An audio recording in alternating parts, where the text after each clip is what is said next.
ground. You double with them. Go ahead, Will. I said, thanks. I said, Rich, you got to get a couple of those. And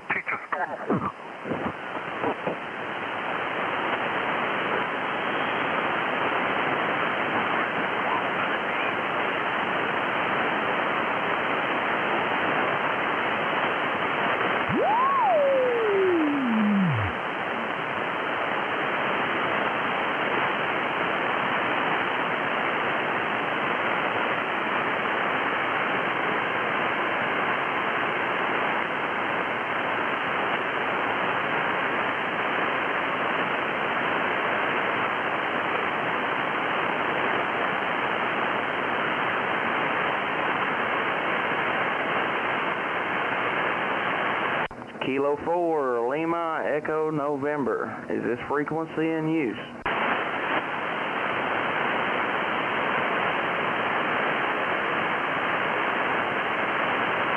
Kilo 4, Lima, Echo, November. Is this frequency in use? K4LEN. Is this frequency in use?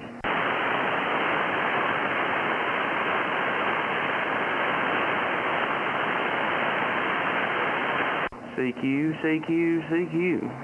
Hello, CQ. K4LEN calling CQ 40 meters. CQ, CQ, CQ. CQ 40 meters, CQ 40 meters. It's Kilo 4, Lima, Echo, November calling CQ 40 meters. K4LEN calling any station, anywhere, QRZ.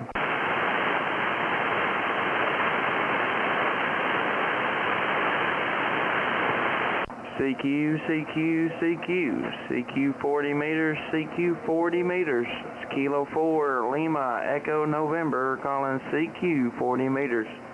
It's K4LEN, calling any station, anywhere, QRZ. K4LEN, Kilo India 4, Hotel Tango Romeo, Hotel Tango Romeo. Come on back when you call again. Yes, sir. This is Kilo India 4, Hotel Tango Romeo, South Florida. Kilo India 4, Hotel Tango Delta. Is that correct? You're close. Kilo India 4, Hotel Tango Romeo.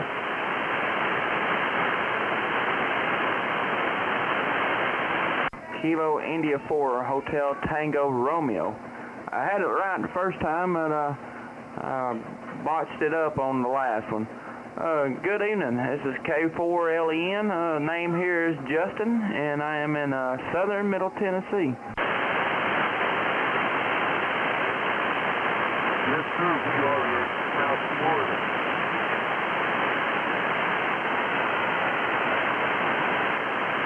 Okay, roger that, South Florida. Yeah, I'm late getting on here tonight. I really didn't figure I'd get anybody to come back to me, so I appreciate you coming back to me. It's, I don't know, 9:30 local time. Look like, from looking at my waterfall, look like 40 meters is almost dead. And, I've got about a 2x2 on you.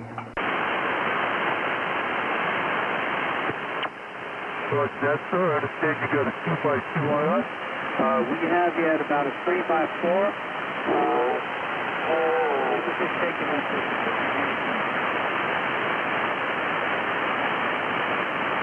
Copied the 3x4. Give me a come on back to me. Let me tune on around here, get you in there a little better. You're a little bit off frequency on me, but I'll tune around and match you there. 3, 4, 5, 6, 7, 8, 9. Okay. Well, maybe he wasn't. I thought you was. I tuned around there a little bit that first time around, and see if I could pull you in there a little bit better. A little bit robot voice on me, or whatever you want to call it. A little bit off frequency, but maybe you're not. But yeah, it's weather here is about to get nasty. We got some freezing rain, or frozen precipitation, however you say that. But yeah, they're calling for about a 1/4 inch of ice, and not really looking forward to it.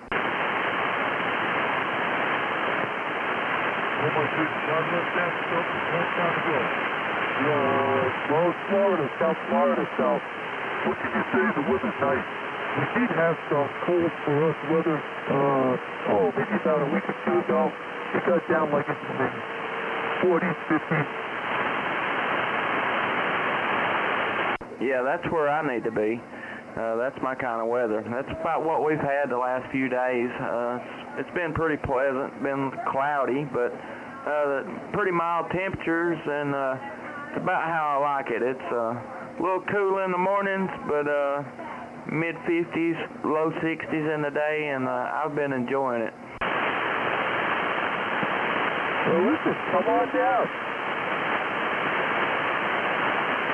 Yeah, I came down to let's see, what was it? Had a brain fart.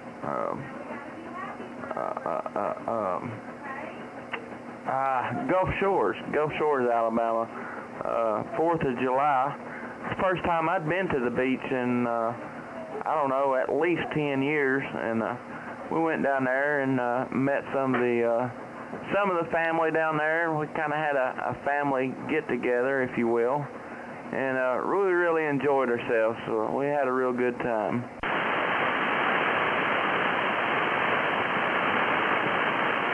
Yeah, myself, I'm not really much of it. I'm not really much of it. Showers so much.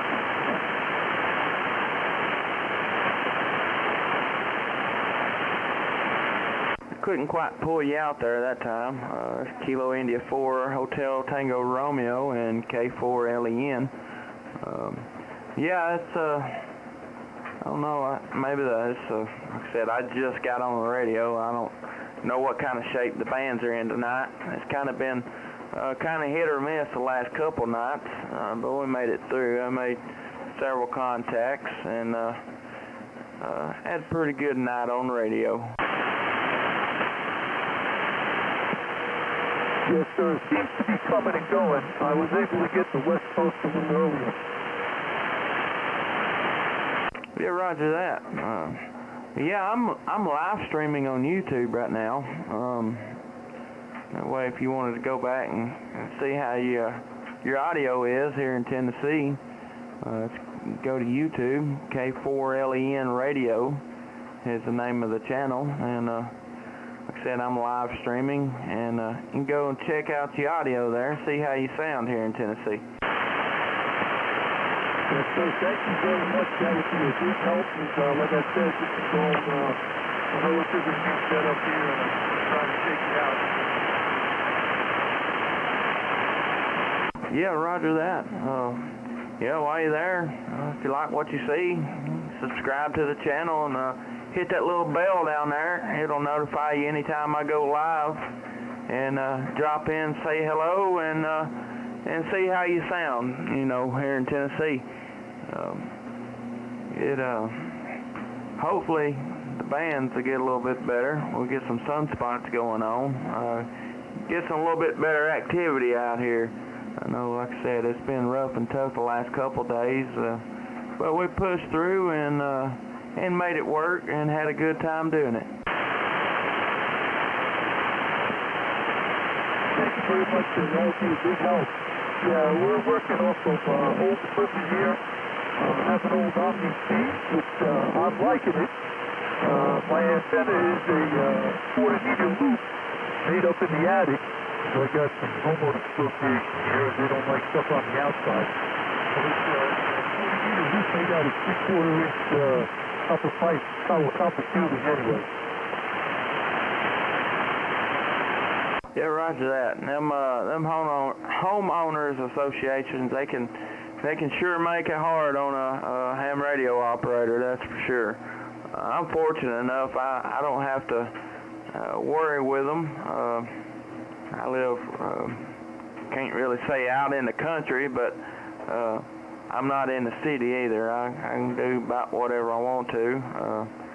I've got several antennas in the air, and I'd like to put up a few more, but I ain't got very many good trees to hang a wire off of, and I got little short bushy trees instead of good tall hardwoods with the tall limbs.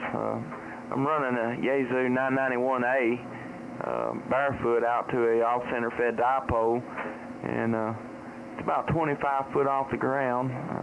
I'd like to get it higher, but like I said, them little short bushy trees, it's hard to get an antenna in them, that's for sure.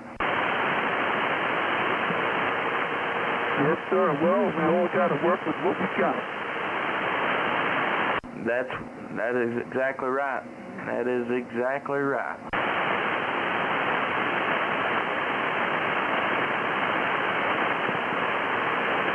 Well, sir, I'm going to call it a night because I got to get up to work in the morning. I want to thank you very much for picking me up, and you have a great evening, sir. This is Kilo India 4 Hotel Daniel Romeo, 7, 34 LEF. Thanks again. All right. Well, thanks for coming back to my call, and hope to hear from you again here soon sometime. This Kilo India 4 Hotel Tango Romeo and Kilo 4 Lima Echo November. Hope you have a great rest of your evening, and I'll say 7-3s to you. 73, sir. We're out. All right. Appreciate it. It's Kilo 4 Lima Echo November. Calling CQ, CQ, CQ. CQ 40 meters, CQ 40 meters. It's Kilo 4 Lima Echo November. Calling CQ 40 meters. K4LEN. Calling any station, anywhere. QRZ.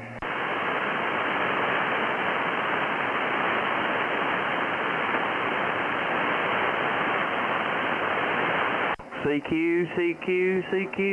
CQ 40 meters, CQ 40 meters. It's Kilo 4 Lima Echo November, calling CQ 40 meters. K4LEN, calling any station, anywhere. QRZ.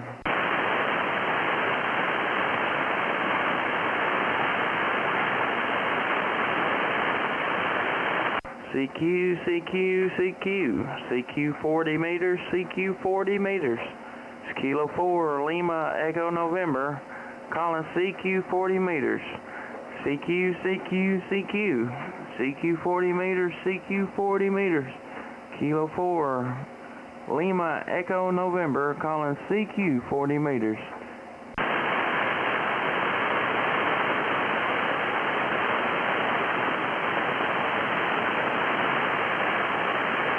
Being so late tonight, it's probably gonna have a hard time getting many contacts on 40 meters tonight. I may zip over to 80 meters and give it a shot over there, but we'll stick around here for just a little bit longer and see what happens.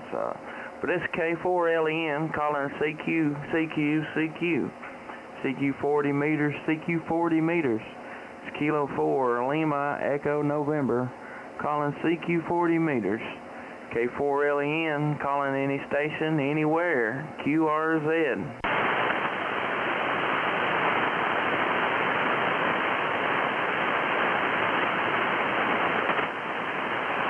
CQ, CQ, CQ.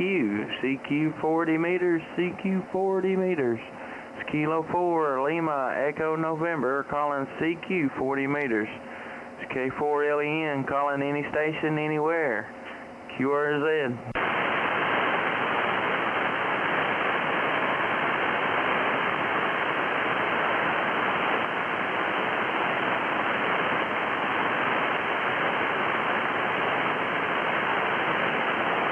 CQ, CQ, CQ. CQ 40 meters, CQ 40 meters.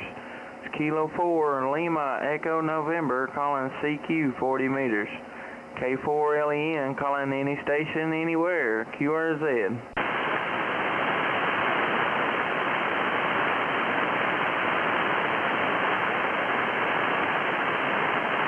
CQ, CQ, CQ. CQ 40 meters, CQ 40 meters. It's Kilo 4, Lima, Echo November, calling CQ 40 meters. It's K4LEN, calling any station, anywhere, QRZ.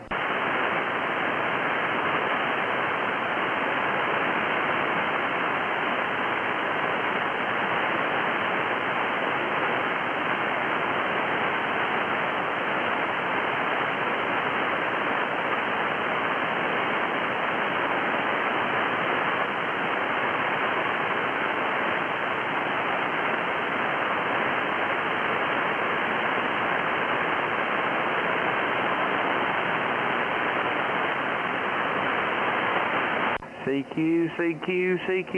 CQ 40 meters, CQ 40 meters.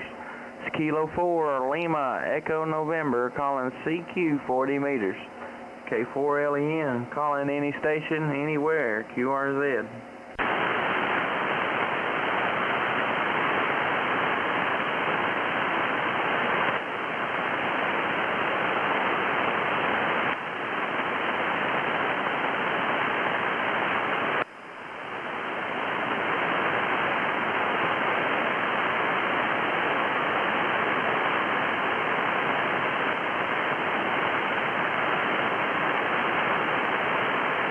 Guess I'd take the time while it's slow tonight, kind of show my YouTube bunch, kind of some tools of the trade.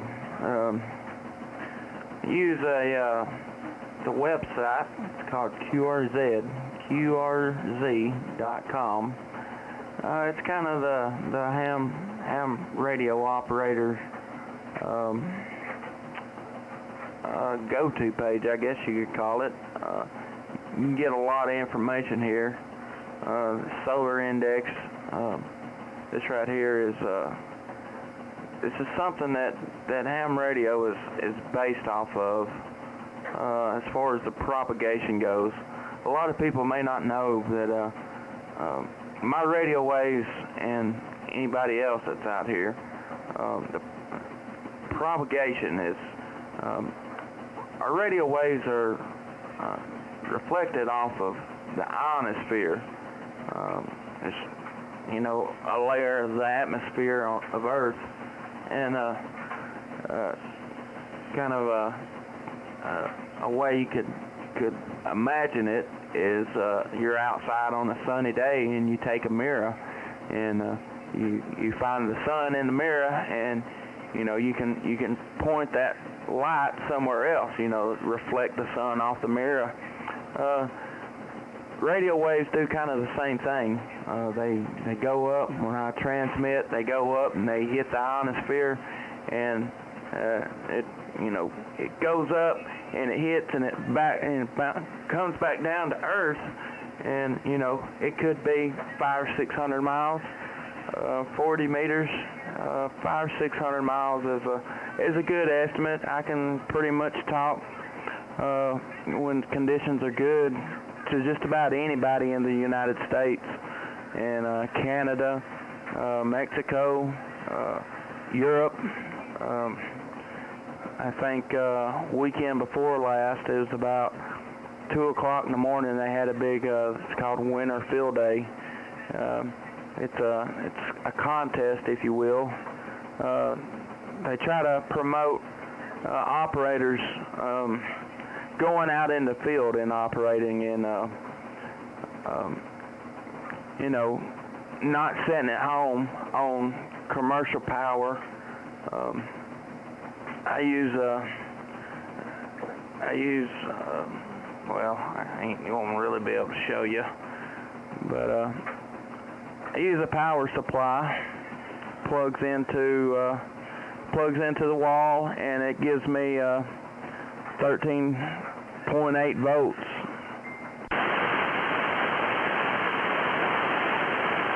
But it gives me 13.8 volts to my radio. That's these radios are based on a 12-volt system, so it gives me 13.8 volts, and but it goes in there and does things and, you know, powers the radio. But But anyway, I made contact with a station in Belgium, and I think it's like 5,000 miles. I talked to him.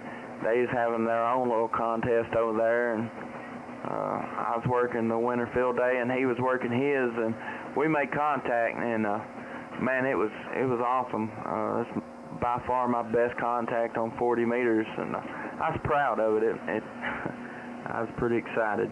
But our radio waves bounce off the atmosphere and come down in a totally different spot. If you're familiar with CB radio, they call it skip, and that's the same principle. You take 10 watts or it don't take much power, and you can talk a long ways. And that's how I'm making contacts, all over right now. I don't know if you watch any of the videos or not, but K4LEN radio on YouTube. But I've got contacts from all over the place. But anyway, this is our solar index chart. I'm new to the hobby, so I don't know exactly how to read it, but this gives you a lot of useful information.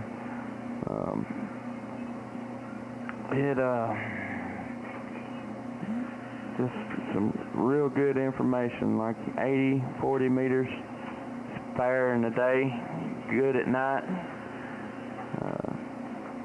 I don't know, different bands. It's pretty wild, and the sun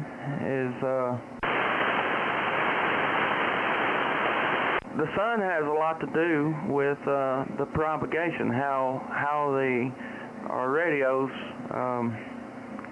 perform, if you will. Again, there's still a lot that I don't know, but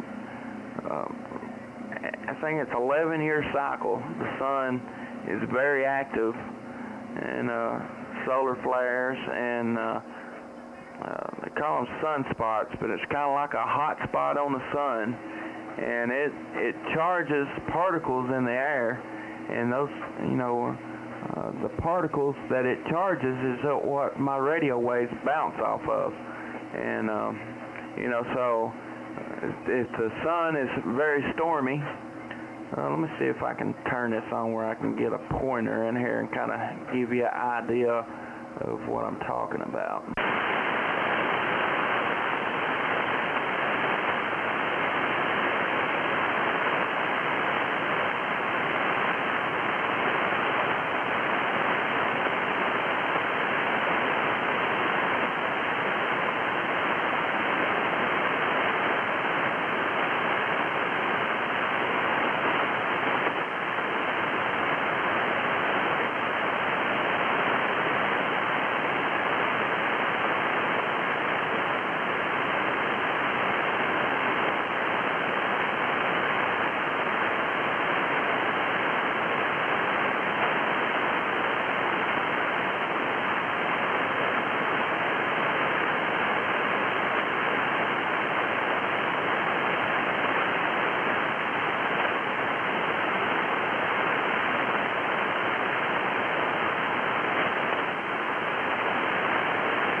Okay, I guess it helped if I was looking in the right place, but the sun here, this is a picture of the sun, and these light areas in the sun is what we call sunspots, and that's basically a storm that is on the sun, and like I said, it explosions, or if you will, and it bursts out.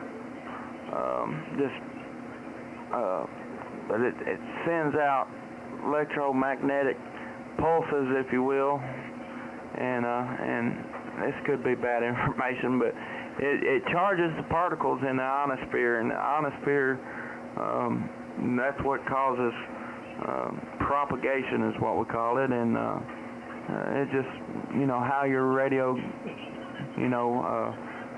bounces the radio waves off the atmosphere. I don't know, I'm still learning a lot about it myself, but it's really cool. It's some wild stuff. But again, it's QRZ. It's got all kinds of stuff. It's got swap meet. People can post equipment for sale. It's got little video clips. Other live YouTubers make videos. A lot of YouTubers, or several good YouTubers. This guy here, his name is Callum. I forget his call sign. And this is Jason.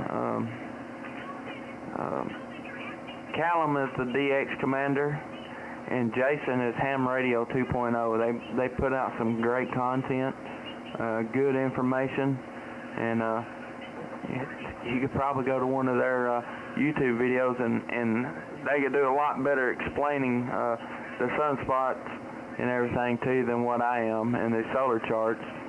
But that's QRZ. There's a lot of good information. Youth on the Air Month 2020 results. We have a whole month dedicated to the youth. Youth on the Air is kind of promoting our hobby to the younger generation, to keep the hobby going.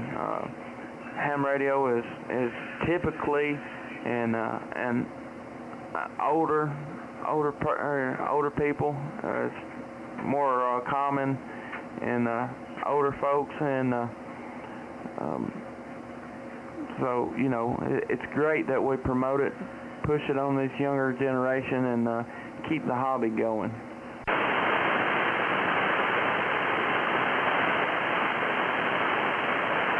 But this is K4LEN calling CQ 40 meters, CQ 40 meters, Kilo 4 Lima Echo November calling CQ 40 meters.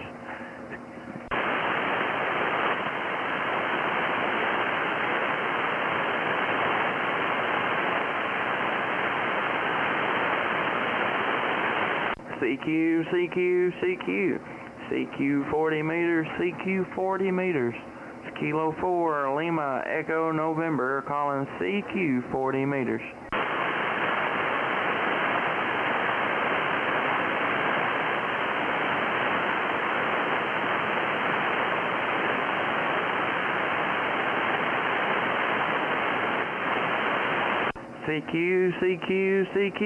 CQ 40 meters, CQ 40 meters. It's Kilo 4 Lima Echo November calling CQ 40 meters. K4LEN calling any station, anywhere, QRZ.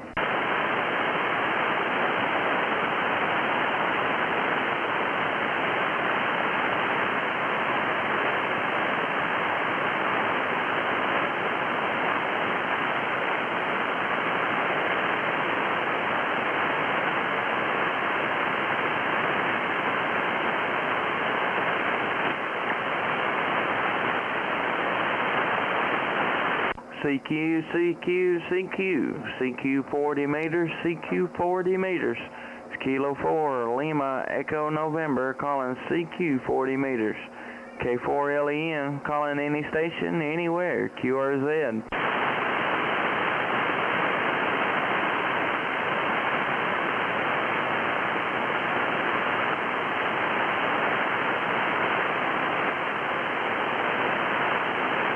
We'll go here and check out 80 meters and see if we can do anything over there on that side.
About maybe 35, 40 minutes ago.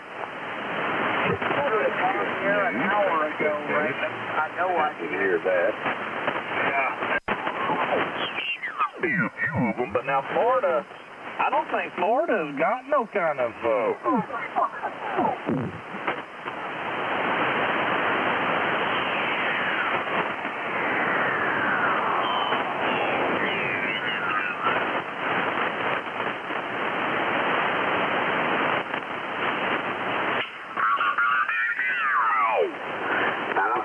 diciendo que están los de la isla. Los de la isla que están por ahí. Is it a KP4? No.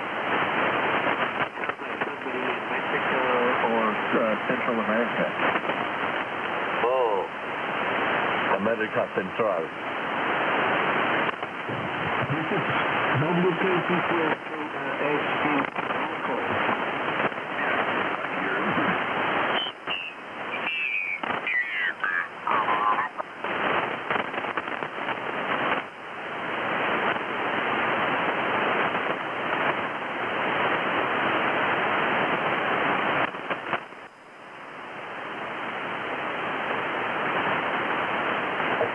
KI4WCA, Kilo India number 4, Whiskey Charlie Alpha, calling CQ, CQ Europe from Kilowatt, India number 4, Whiskey Charlie Alpha, over, over.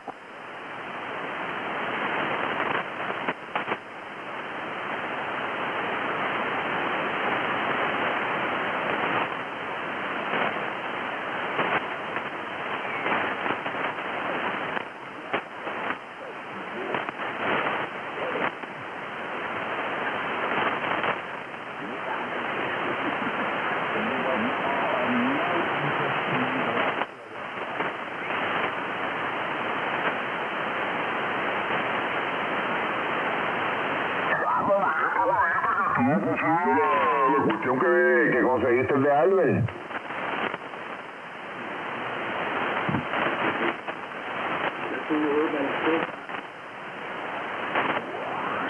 What? 57 channels on my outside antenna.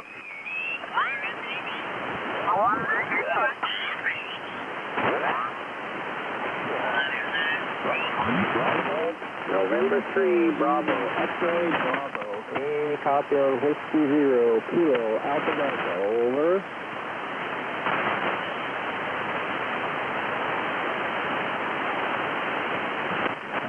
Good job, I think. Nice. I don't even have a timer.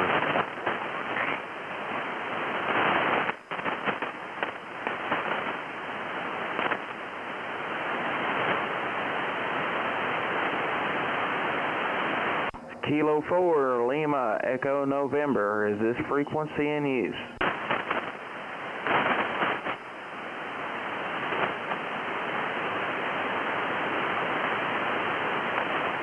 Kilo 4, Lima, Echo November. Is this frequency in use? K4LEN. Is this frequency in use?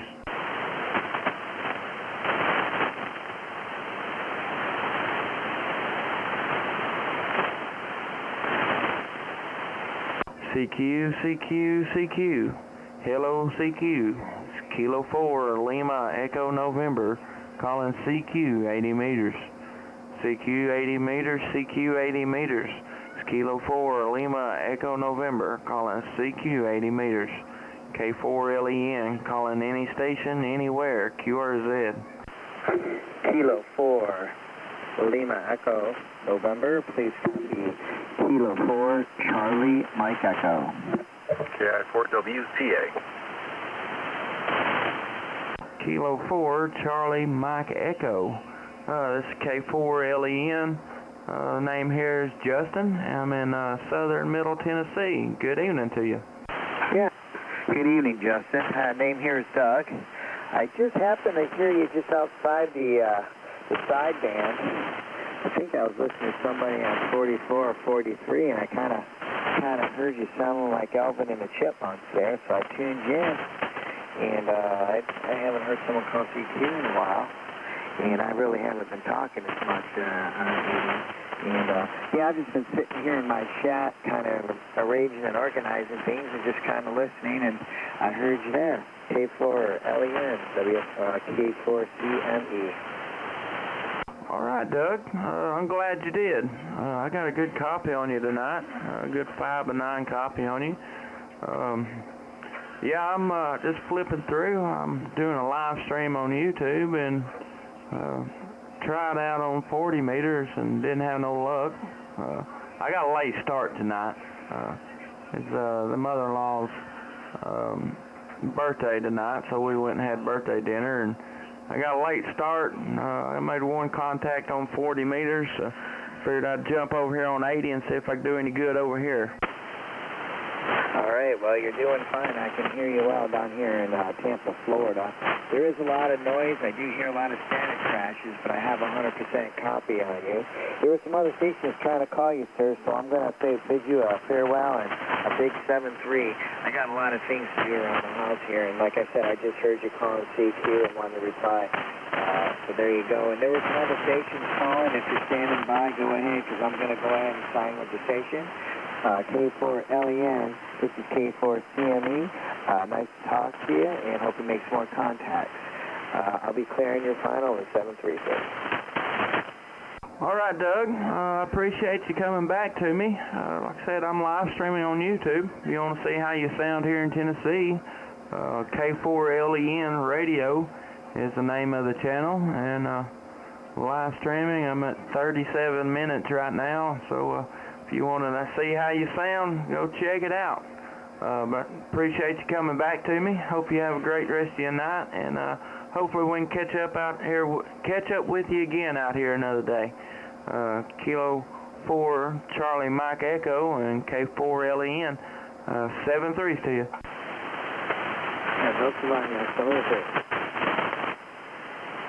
KI4WTA. KI4WTA, Whiskey Tango Alpha, is that correct? I'm sorry, it's Whiskey Charlie Alpha. Whiskey Charlie Alpha, over.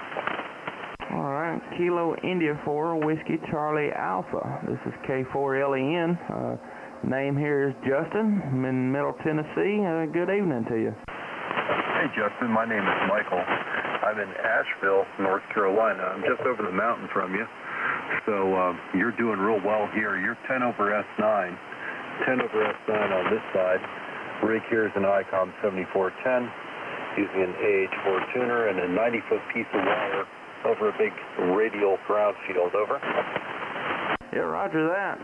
It's doing a good job for you. I got a S7, S8 copy on you. Good 5x9 copy, but showing an S7 on the meter.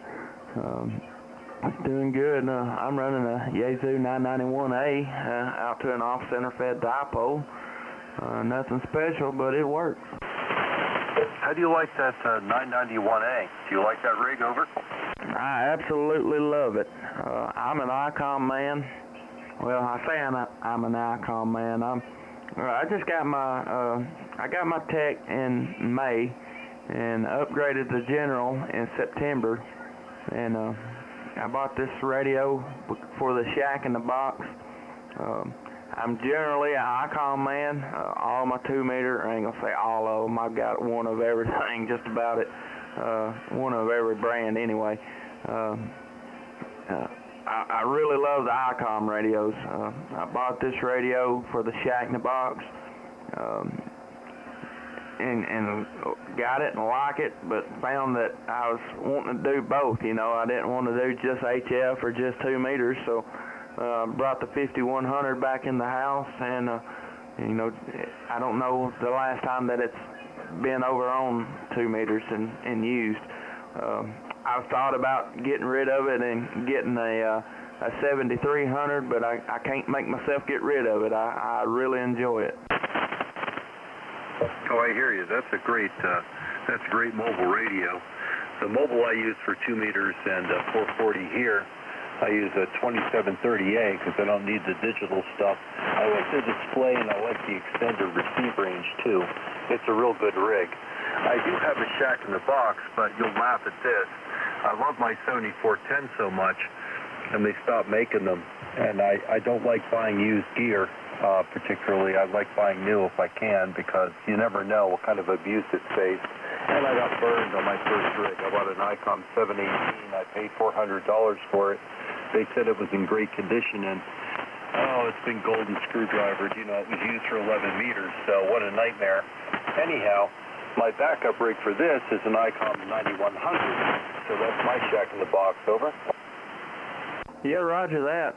That 9100, I've never, that 7410 is that the big brother of the, I guess you could say the predecessor to the 7610? No, the 7410 is like the same family as the 7600, the 7700, and the 7800. It's the HF-only version of the 9100, if you know what that is. Over. Okay, yeah. That's a good-looking radio. I'm looking at your QRZ page there, and yeah, nice-looking radio. And the 9100, correct me if I'm wrong, the 9100 is the Shack in the Box, and then you can add the D-Star chip and I think it's 900 megahertz chip. You can add different chips to it as well. Is that correct? I have the D-Star for it. I haven't put it in. I also bought all the optional filters, and I still haven't put those in because I haven't needed it for a backup. The 7410 is fully loaded with all filters here. It's got the optional 3 and 6 KC filters, same as the 9100. I think the only optional RF module on the 9100 is 1.2 gigahertz. I'm not interested in that at all. So it just has 2 meters and 440. It's 100 watts on 2 meters and 75 watts on 440, and it covers fits all modes as well. Over. Okay, I got you there. And now I'm sorry, and you may have told me this. So, is it HF2 or is it just 2 meter 440 only? Oh, it's HF. You know, 160 all the way through 6 meters, and then 2 meters and 440 on top of that. Over. Okay, I got you there.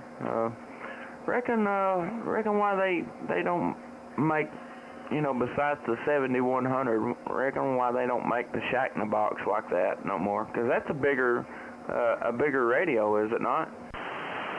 Oh, it is. It's big and heavy, and it's also expensive.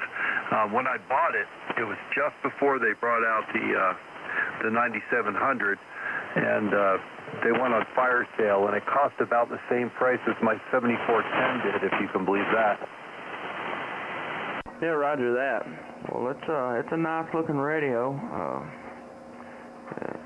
You know, it ain't got all the waterfall and everything like these newer rigs has got, but hey, I like it. It's I don't know. I like to get me a big bodied radio like that. I'd like to get that new 7610. I bet you that's a pretty good dude. Now, me being new to the ham radio world, you know, you got your, you know, entry-level radios, you know, like the 7300, the 991A, and so on and so forth. What is the difference in, you know, as you go up in radios, if you will, you know, the price on them jumps, you know, drastically. What's in the bigger radios that why there's so much more money? Is it just mainly just the filtering and everything? Well, you know, since filtering's done at DSP, that's not the issue anymore.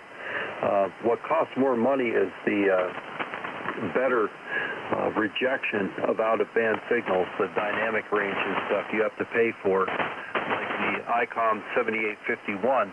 That's got really, really good super low phase noise oscillator injection, so it rates really high on Sherwood's list. And it's also a full dual receiver radio too. You pay for dual receivers as well, and that's why that radio costs like over $12,000. It's not made for your average guy. Contesters and people like that buy that rig. This radio here was considered a mid-range radio when it was built. It's a solid mid-range. It's not top tier, but it's not entry level either. It's highly adjustable, and you'd be surprised, like a 7300 has almost all of the same features RF-wise as this radio has, plus it has a whole bunch of display features. I think that's why it's so popular. However, this radio is better if you live next to a broadcast station or if you have a neighbor who's a ham, because it can deal with stuff that's out of band quite a bit stronger than the entry-level radio does. So as you go up in price, you find radios that can stand up to really severe RF environments and still be real sensitive and selective at the same time. Over. Okay, I got you there. I understand. I've been wondering that, and I guess I've never really asked anybody the question, but that makes good, perfect sense to me there. But yeah, that's one of these days. I guess I can set a goal for that. Maybe I'll hit the lottery or something, get rich, and I can have me one of them big bad boys. That's a lot of money for a rig. That's one thing that this hobby, it's not cheap to get into, that's for sure. Well, it's not, but, once you buy it, you keep it for a long time. I mean, there are guys that just keep changing rigs out, which I've never understood. I love this radio, for example. I'm going to use it till I croak. I'm not that old. I'm only 59, but I intend to use it for a long time, till it explodes, and when it does, I'll switch over to the 9100. Over. Yeah, roger that. I understand. Yeah, like I said, I'm just getting started in it, and the other half, she thought I was pretty bad when I was a technician. I went on a radio buying spree, and I've got radios in all the vehicles, and actually a couple extra floating around that, I guess backups, and about drove her crazy. And then when I got my General, which I got the 991A before I was a General, but she didn't know what to think when I come home with that thing. I don't know, but after I bought my 7100, she told me that's enough. You're going to have to quit. So I've got a good antenna. I've got two good radios. I'm going to save up my money and get me a good screwdriver antenna for the mobile rig, and that should be done for me for a little while anyhow. It's funny you mentioned a screwdriver. I talked to a guy a couple of days ago, and he was driving around near Gainesville, Georgia, and I talked to him on 60 meters. Have you tried that band yet? Over.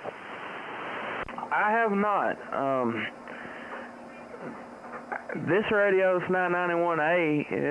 It'll work 60 meters, but it's a process to get it to it. I had to break out the book about a month ago, I guess, and because I was curious if it, if you just tune the VFO over to it, it won't transmit on it. There's a process you got to go through to get to the 60 meter band, and I've not yet tried to work 60 meters. Maybe, hopefully, with all this rain and freezing rain that's headed our way, I'll get some time off of work and be able to put it to the test there, Roger. Okay, very good. Yeah, you're right about the weather forecast. I'm sitting here keeping the wood stove stocked. Although it was real warm today. Currently, it's still pretty warm. It's 48 degrees here in Asheville, so that's not too bad. But yeah, I'm not looking forward to the 18 degrees that's in the forecast about 1 week out. Over. Yeah, roger that. I think I think the high here for Sunday is like 26 degrees maybe. Yeah, it's going to be cold. We're currently at 48 degrees as well. It's had the last 3 days has been just mild and pleasant, very good days. Cloudy, a little bit dreary, but good mild temperatures, and you know it's fixing to plummet, and the cold snap is on its way. Now we're not, you know, Midwestern states cold, but it's cold by any sorts here for Tennessee. Oh yeah, same for here, but of course us being up in the mountains, it gets a little bit worse, which isn't much fun. I think the coldest I've seen it here is about 8 degrees, and that was more than too low. KI4WCA, Michael in Asheville, back to you. All right, K4LEN. Michael, I don't know if you heard me tell the last station there that I'm live streaming on YouTube. If you want to check out how you sound here in Tennessee, K4LEN is the name of the YouTube channel. I'm live streaming right now, and if you wanted to go check out, see how you sound here in Tennessee, I'd like to invite you over to see about it.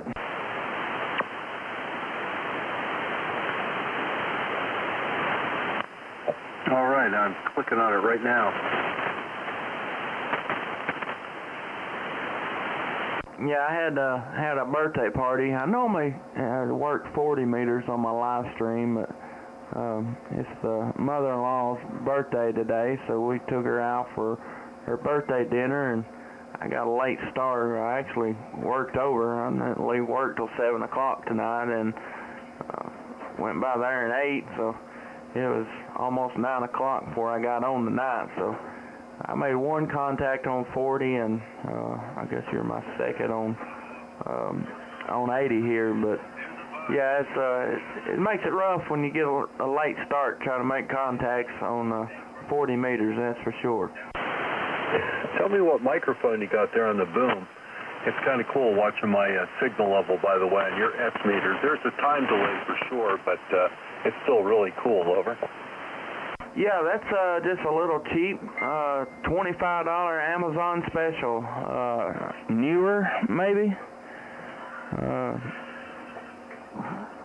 I think it's a newer or a knockoff. It's just a little cheap microphone. I give $25 for the microphone, the boom, and another $20 for the phantom power supply. And then to make it all work, I had to spend $30 more on a Heil cable. They look exactly the same, but I guess the how the wires are terminated into the 3.5 millimeter plug is different, and I couldn't get it to work with the plug that come with it, and I bought that Heil one for I bought it for an adapter, and after I got it, I seen that the adapter wouldn't work, and so I just, you know, took a shot in the dark and plugged in the Heil cable, and lo and behold, it worked. So here we are. Wow, I understand. Yeah, the microphone I use here, the hand mic that came with the radio is made in China, so I just said yuck and rejected it out immediately. I'm using the SM30 ICOM desk mic. That's made in Japan, as well as the rig, so I like this microphone a lot better. I also bought an SM50 and I tried it out, but it seems to be a little on the dark side. It's got a little bit too much bass, and if you turn the low cut on, then it's just really not good at all. So I gave up, and I kind of have decided the SM30 is my favorite. It's also not as big on the desk. Over. I got you there. Yeah, I went for a while just using the hand mic on this, and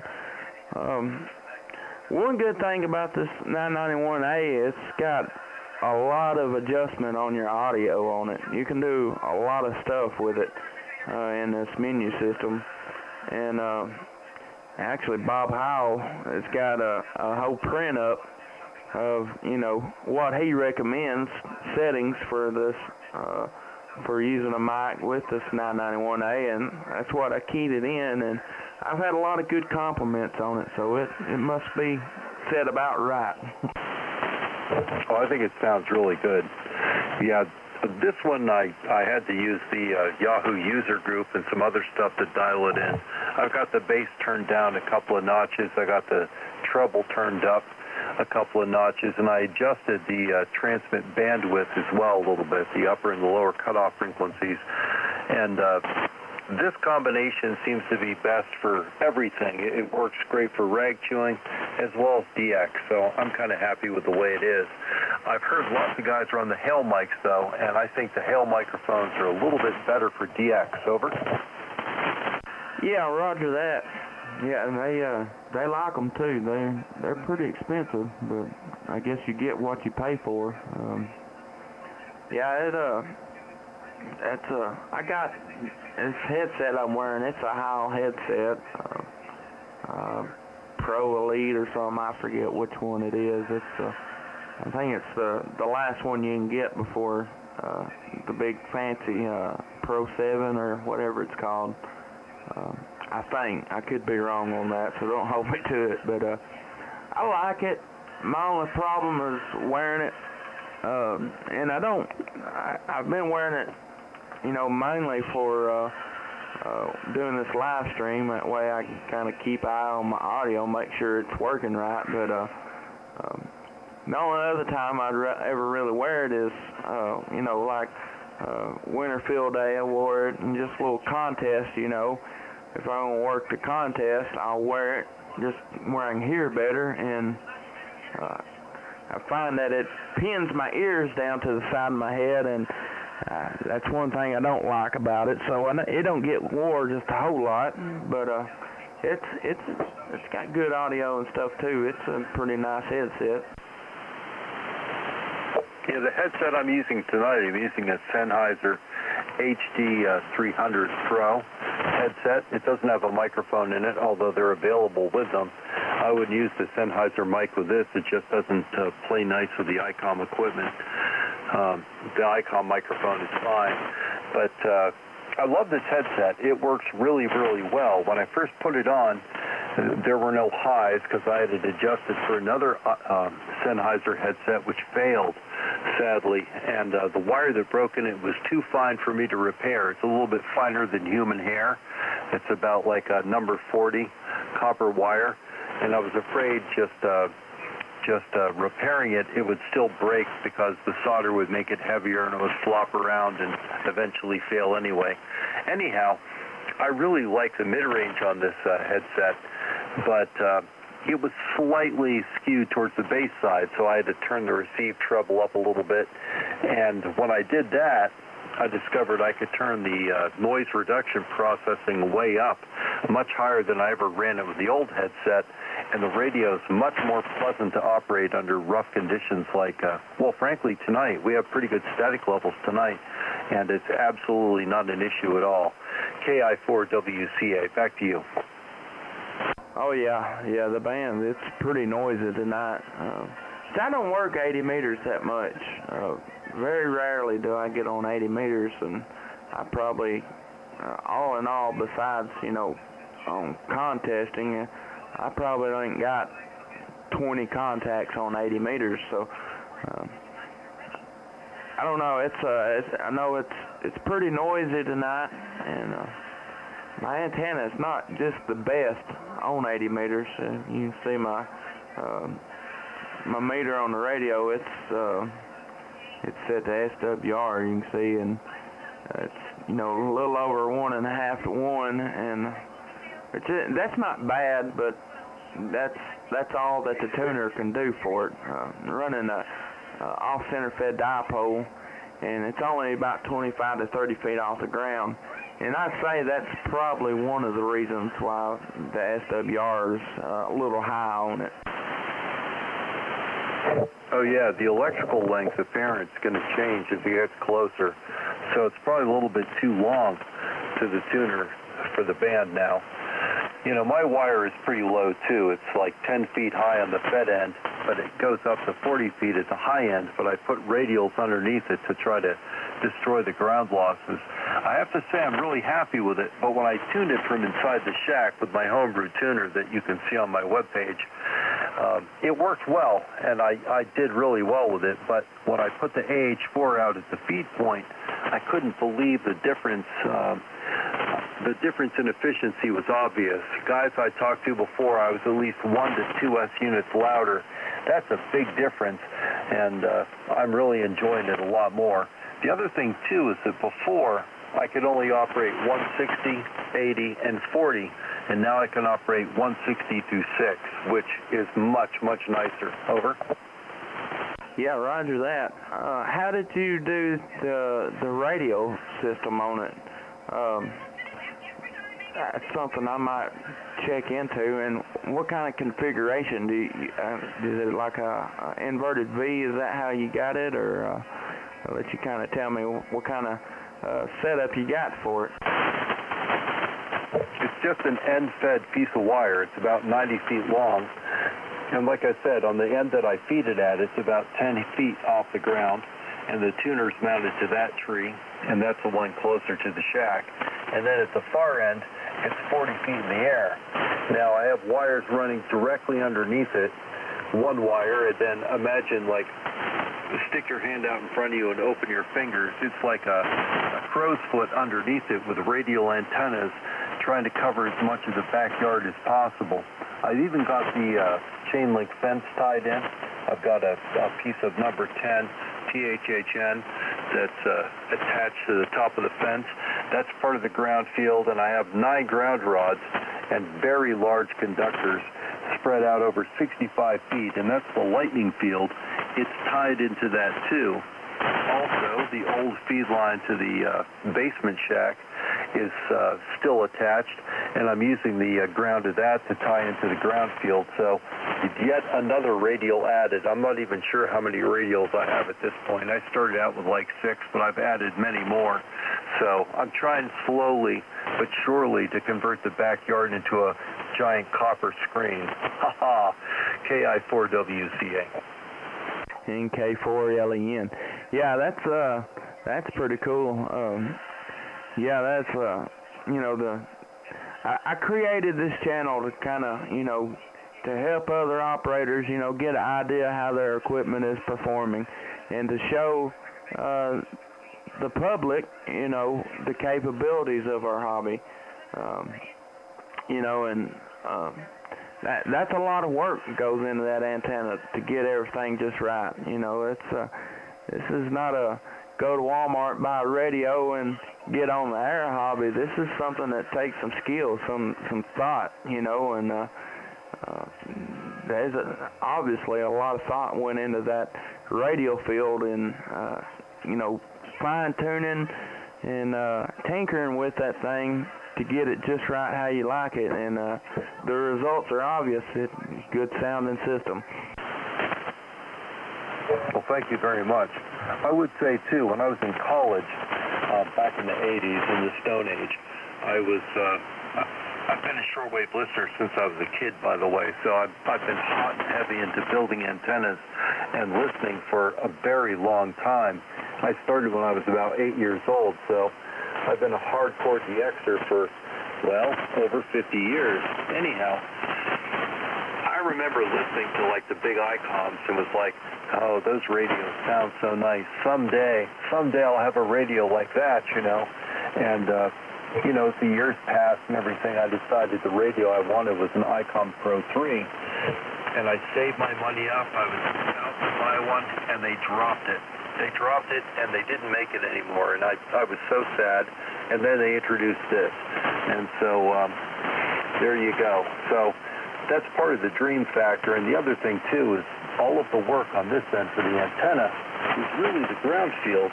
Putting the wire up wasn't that bad. The ground field took, I don't know, like hundreds and hundreds of hours of work to put the radials and stuff in, to drive the ground rods. Driving ground rods here is a non-trivial thing. They're stone and everything else, and I used the slide hammer I built myself Now that I know better, you can buy impact tools and bolt them on there and drive them in only like 15 minutes. But, oh no, I did it the hard way, and I drove like the last 8 inches or so with a sledgehammer. Not much fun. All of my ground rods are soldered as well, and I insulate them with mastic tape when I'm done. So that seems to work really well. KI4WCA.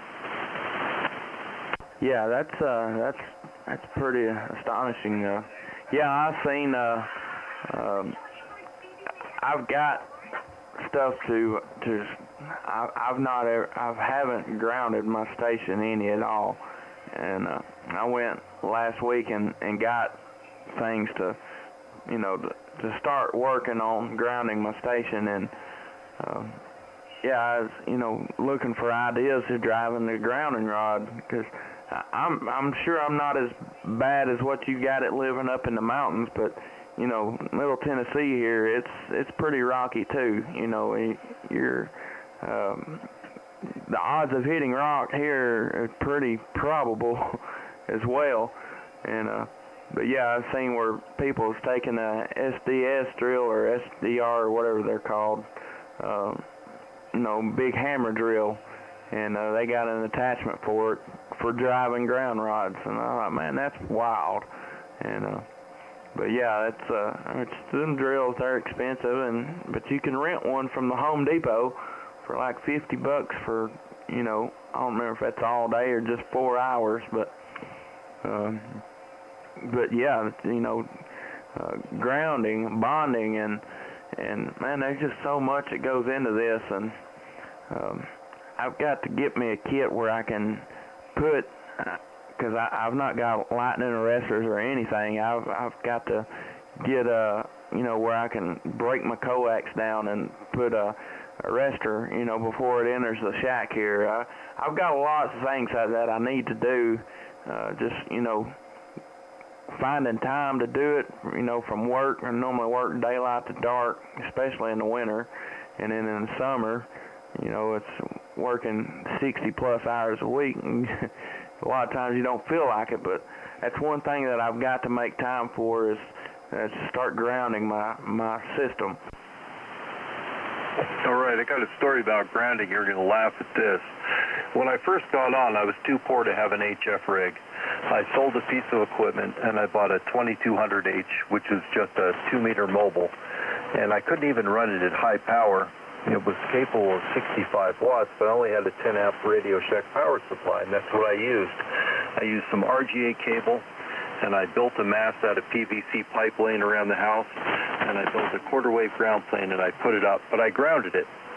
Well, it got struck by lightning multiple times, and the second time it got struck hard enough it just soldered the center conductor, and it fell off on the roof, so I pulled the antenna down, put it back up, and this time I wire wrapped it when I soldered it, so if it got hit again, it wouldn't just, fall off.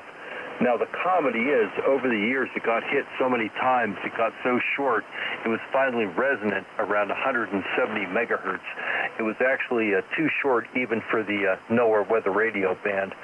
Oh, my poor 2200. I felt bad for the finals, but it worked fine the whole time. I never left the radio hooked up when it was raining or anything like that, but my antenna got nailed many, many times. So before I even put that antenna up, I put like 5 ground rods down, and that probably kept the house from burning down. Over. And who says lightning never strikes twice? That's a wild story for sure. Some people might not would believe that, but that is wild. That's one thing that I do is, whenever it storms, if lightning gets close by, I unhook all my coax and everything. I live in a house trailer, so it's an older house trailer, with the aluminum or tin or whatever they're built out of. But I've got a magnet mount antenna stuck to the top of it, and that is my bad weather setup. I'll hook it up.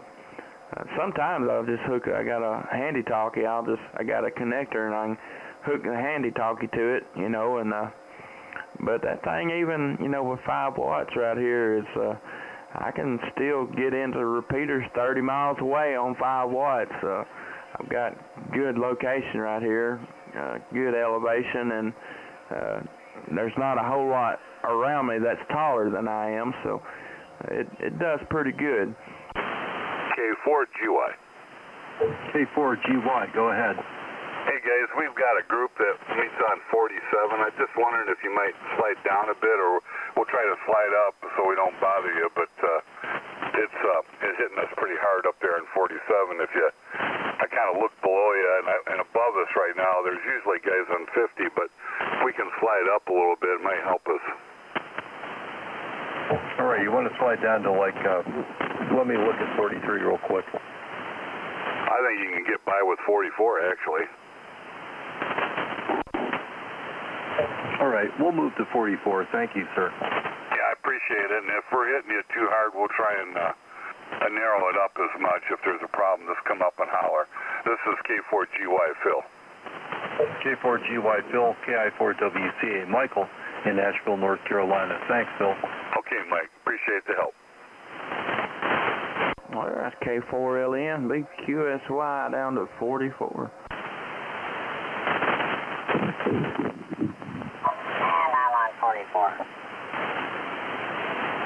And I have arrived as well. Yeah, I don't know, maybe they just now is getting started, but I don't know about you, but I never heard anything out of either, anything. I've not heard any stations around us tonight. Oh, I know. It's kind of funny. I'm running a 2.3 kc receive filter right now, and I have the 3 kc root filter in. I can operate 2 kc from people most of the time, depending on why. It doesn't bother me a bit. Like guys running amplifiers and stuff, they tend to get sensitive. Over. I got you there. Yeah, which now sitting here watching the waterfall, I think that they just now getting started or something, because there is activity above us now, so I guess that's what it was. Well, the other thing, too, is that we're being courteous and nice. The reality is we're on the frequency first. They should move. Yeah, roger that. But that's another good thing about the ham radio community. I've yet to meet anybody that's been rude or, anything like that. I've got, 7 or 8 months into the hobby now, and, 3 or 4 in the HF world, and, man, everybody helpful, welcoming, and make you feel like you're part of the crowd, even if you just stop in and say hello. I've yet to find any rude people yet. I'm sure they're out there, but I've not witnessed them yet. Well, I'm not going to tell you what I heard a little bit higher in frequency on the band earlier. Trust me, it was a circus, and it was really, really just dreadful. It was appalling, actually, people screaming and everything else.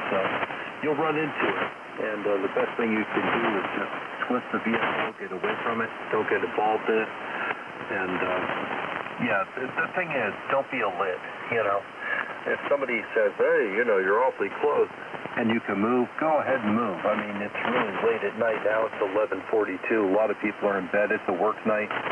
So I have no problem QSYing at all. The truth is, though, if you're on a frequency and you're yakking away like we are, you own it until you sign off. There's a tendency on 80 meters, though, for people to be very possessive of their net frequencies and times and stuff. And sometimes they can get a little bit hysterical and overwrought, and so it's much, much easier to move. Discretion being the better part of valor there for sure. That's K4LEN. Yeah, I understand that 100%. I have, and I'm fine with that, I guess if I, had a location that we get in and used every night, which I'd be, understanding like we was tonight, I'd move too, but I don't know, it's, I guess that's part of it. It's a give and take. Everybody work together, and it all turned out just fine.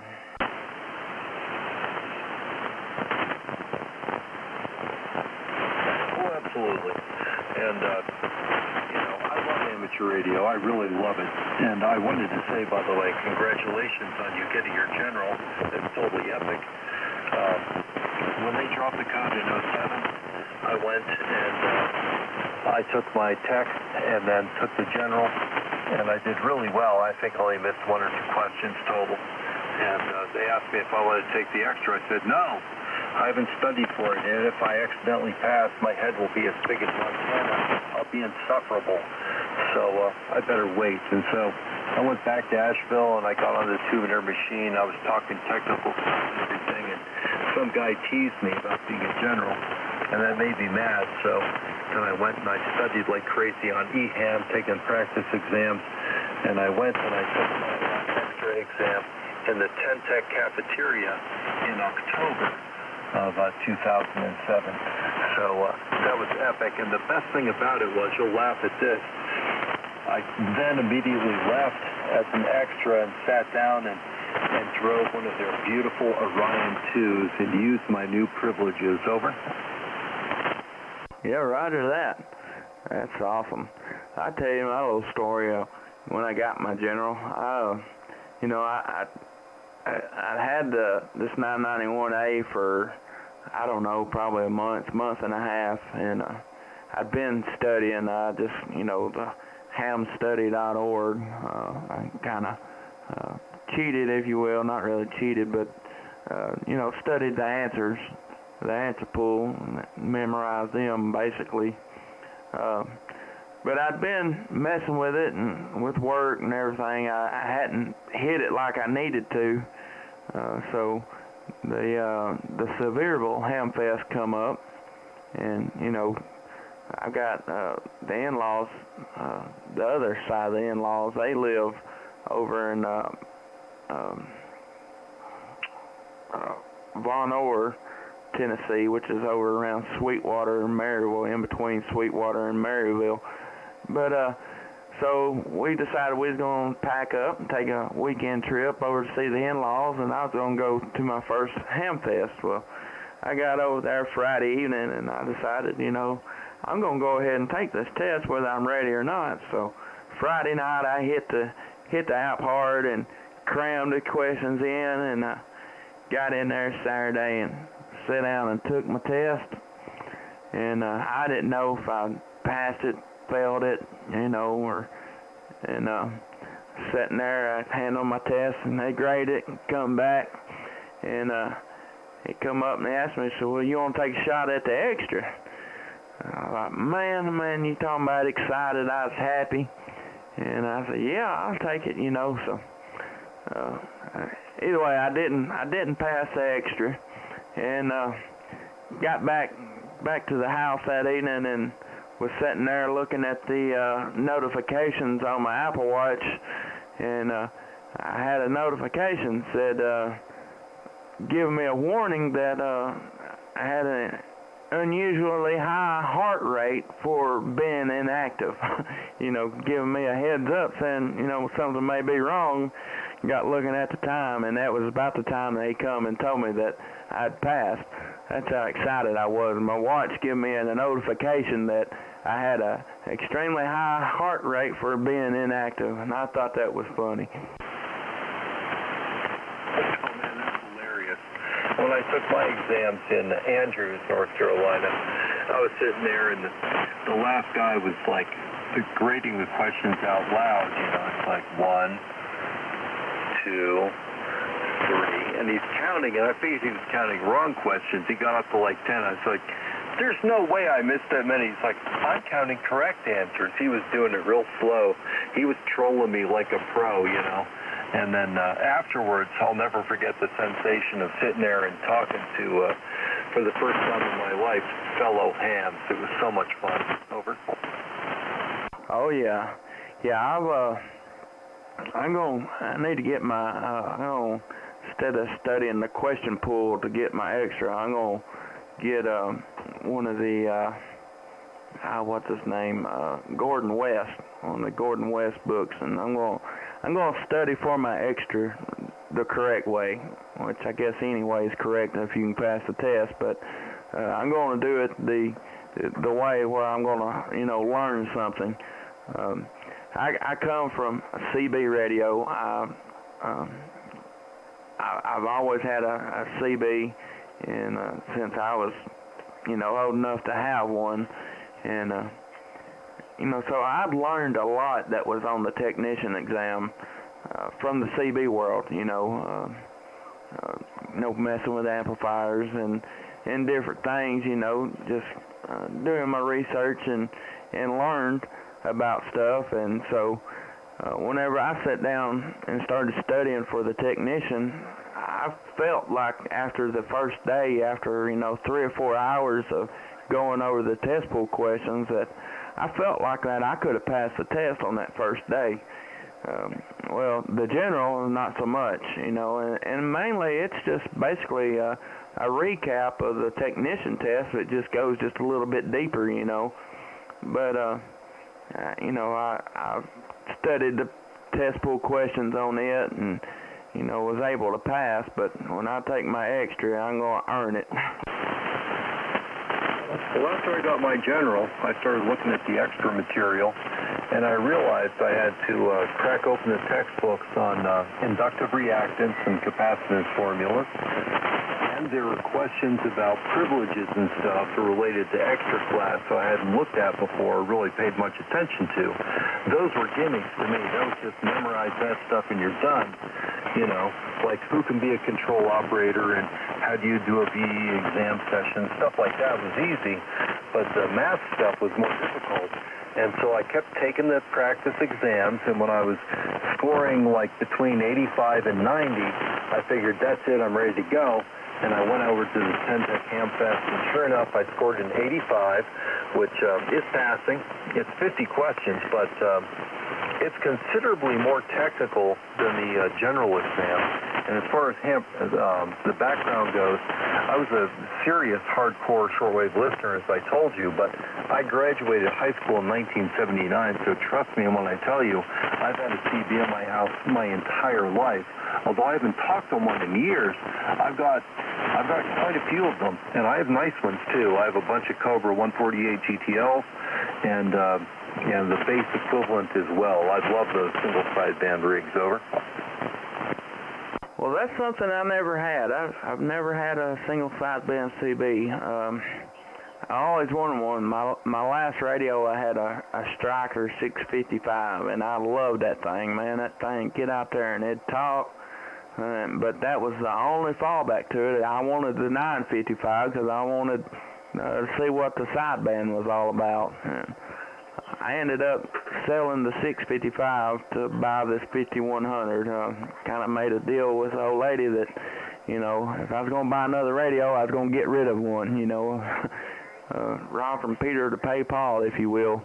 And I regret selling it because, I work construction. I do dirt work for a living, and dealing with dump trucks a lot. So it's very handy to have a CB radio, just for the communication. Where you ain't got to jump out of the cab and run and tell them what you need to tell them. You can just pick up the mic and say something to them. But I don't know. Maybe one of these days I'll get me a sideband CB radio and try to work some 11 meters on sideband. I heard it's a lot of fun. Getting into the hobby at the bottom of the sun cycle, there's a lot of things I haven't experienced, and I'm eager and willing, or I'm eager to get on 10 meters and make some good contacts on 10 meters. I've got probably 20 contacts on 10 meters right now, just catching a few of the little small openings that we've had, but I'm really looking forward to getting out there and working 10 meters and experiencing it for what it is. Oh yeah, I want to say, I don't know if it was today or yesterday, on 20 meters I worked a school in Oklahoma. That was kind of cool. And and I work Spain on 17 meters. You have to understand, I'm kind of new to the higher bands too because I haven't been able to tune on the higher frequencies until I put up my AH4 in like November. So, and again, you know, you're right, the upper bands are dead mostly. During the 10-meter contest, I made a bunch of contacts, but almost all of them are up in the upper Midwest. I worked Minnesota, I think I worked North Dakota, South Dakota. And they were strong, you know, but they were using big beam antennas and power. I got good reports, you know, typically 5.5 to 5.9, not bad, with my barefoot station and my piece of wire. A beam antenna really helps up there, though, for sure. But I think the biggest problem on 10 meters is guys just don't use it very much. As you know, on 11, it's always open someplace. It's hardly ever that you don't hear any skip at all. That's really actually pretty rare. And the same is true on 10, except that nobody's calling, so you don't know.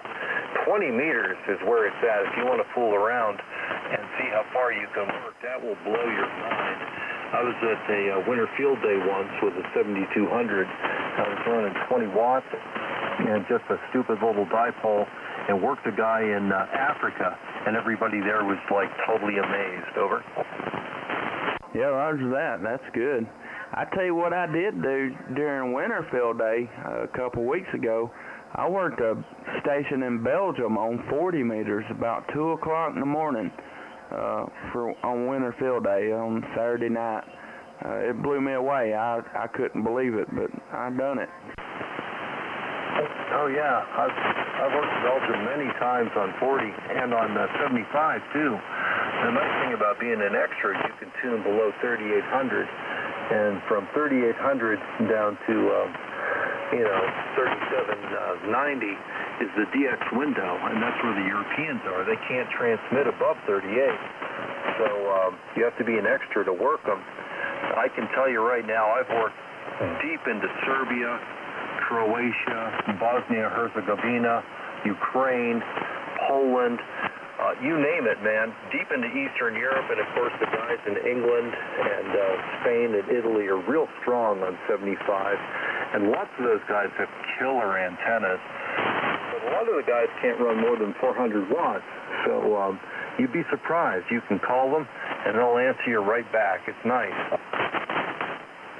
Yeah, roger that. Yeah, I've got to get that extra. That sounds like a lot of fun. Yeah, just kind of, what I've worked on 80 meters, I feel like, and most of what I've tried to do on 80 meters has been mobile. This, as you can see on my live stream, that this antenna, the SWR is a little bit higher on it than what it is on 40 meters. Like I can tune 40 meters to nothing. I think it's almost resonant on 40 meters. Don't even really need a tuner, but I tune it down where the meter don't even move most of the time on 40. But, trying to work 80 meters on, or 75 meters on mobile, it just, with little ham sticks, it don't work very well.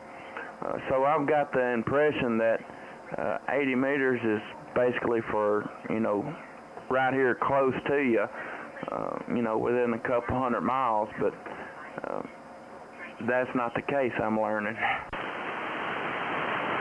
No, it's a good DX band, but the best DX time is, the longer the nights, the better it is, because it's a DX band at night. Now, the cool thing is that as you're, right now it's fairly late. It's midnight, right? And local communication's absolutely strong. It's a really good regional band. With your setup, you should be able to talk to the entire Southeast, no problem. Over. Yeah, roger that. I've actually talked to California. I've pretty much talked all over the United States with what I've got right here. Nice. My antenna runs east-west, so I have trouble working west. But I've worked the Dakotas, and I've worked the West Coast, Washington, Oregon, and stuff. over the time I've been licensed, but I find that reliably I can get on here and talk from Florida all the way up to like Maine or New Hampshire, no problem, and then west out to about Missouri or so, and then Kansas and Nebraska and further west gets weaker and weaker, for me at least. If your antenna is oriented a different direction, your experience may be very different. Over. Yeah, my antenna running north and south. I have a hard time getting Florida, actually. I can work Florida when the bands is just right, but being able to work Florida at any time, it don't happen for me. It's got to be right conditions. But basically, just about anywhere else, you know, in the United States, I can do. I still like South Dakota. I think Wyoming, and let me look and see what for my worked all states. I just about got it, but I need them couple states, and I just can't get them.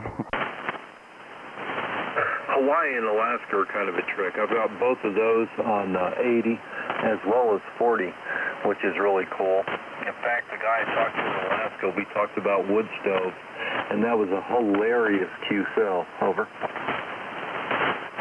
I got you. Yeah, I like South Dakota. That's the only thing. That's the only state I like working. And I have actually worked South Dakota, but I forgot to log it, and so it's still yellow on my worked all states. That's the only one. The only state that I'm lacking. Looks like.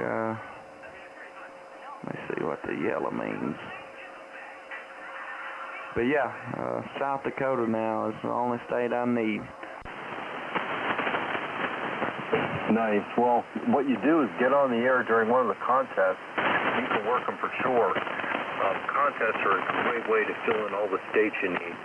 Because my antenna is oriented east-west, I can work deep into the Caribbean, so I've worked a ton of the islands. And I've joked with my daughters, like on the weekends on 40 meters, I'll get on, and it's like island time, either islands down there or islands to the north. I got you. Well, actually, I have worked South Dakota. They're just not confirmed. That's the only thing that's holding me back from my WAS award is just finding somebody to confirm the contact. Let's see, looks like 40 meter. I got everything except for Wyoming on 40 meters. I pretty much got it on the mixed. Let's see, 20 meters. I like Georgia, Indiana, Kentucky, Mississippi, North Dakota, and Tennessee, West Virginia. That's 4 or 5 states there I need for 20 meters. Worked all states, but I've got a good start on it, just catching the right people. And yeah, I actually, during Winterfield Day, I heard several South Dakota stations, but they was, pulled up on somebody, camping out on a frequency, and I don't know, I just, one of these days I'll get it. Oh, you'll get it, man. You just have to time it right. Look, I got to take a very short break. I have to visit the men's room and reload the beverage, so I'll be right back. In the meantime, KI4WC, I'll be right back, man. All right. Well, I'm going to throw a call out there and see if get anybody else in here to join us. I ain't going to be able to hang out too much longer. I'm going to have to get in the bed just in case it don't rain or ice tomorrow and I end up having to work. This K4LEN, CQ40 or CQ80 meters. Anybody else out there listening want to join in, get in on a live stream. K4LEN, CQ, ZQ.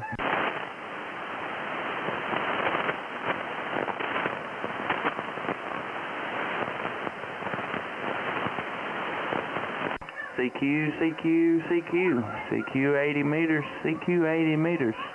Kilo 4, Lima, Echo, November, calling CQ 80 meters.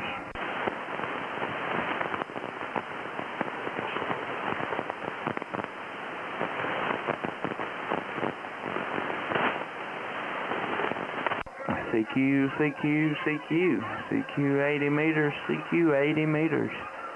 Kilo 4, Lima, Echo, November, calling CQ 80 meters. K4LEN, calling any station anywhere, QRZ.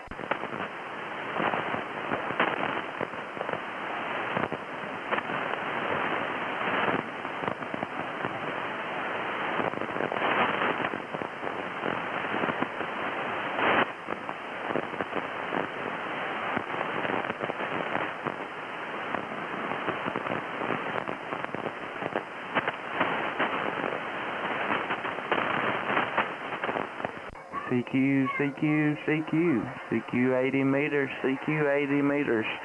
Kilo 4, Lima, Echo, November, calling CQ 80 meters.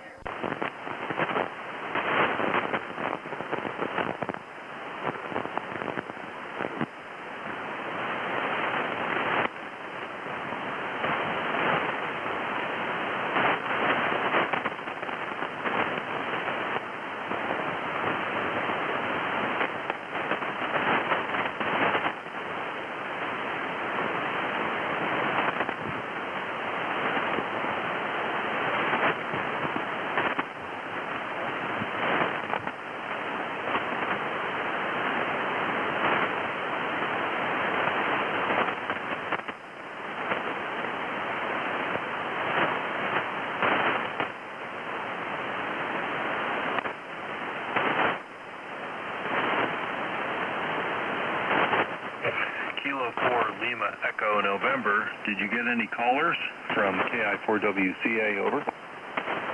That is a negative. Nothing heard. I didn't figure I would, but it was worth giving it a shot anyway.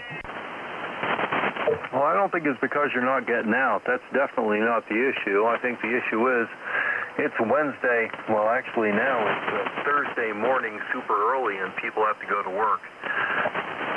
Yeah, roger that. That's been my whole problem all night there. I'm glad you come back to me, though. I enjoyed our TUSO. Yeah, it's, like I said, I started this YouTube channel and just kind of getting it going, and it's actually doing a lot better than I expected it to. I'm up to, like, right at 50 subscribers, getting, at least 25 to 30 views on each video, and up to 60 on some of them. So it's doing a lot better than I thought it would do. A lot quicker than I thought it would. So I'll take it. Very good. I hope you have great success with it. Currently, I'm not working. I'm unemployed, but I'm still being paid by my former employer the severance package after 30 years, so I've got to start looking for work. Yikes. I'm going to end up working for a competitor. Should be no big deal, but I am afraid the economy's kind of a smoking crater, so say a prayer for me. Got to go back to the workforce here in probably the next month or so. Oh, what a drag. I'll tell you what, I've enjoyed my extended vacation. That's why my lookups are as high as they were. I've been able to play ham radio pretty much every day that the weather's nice.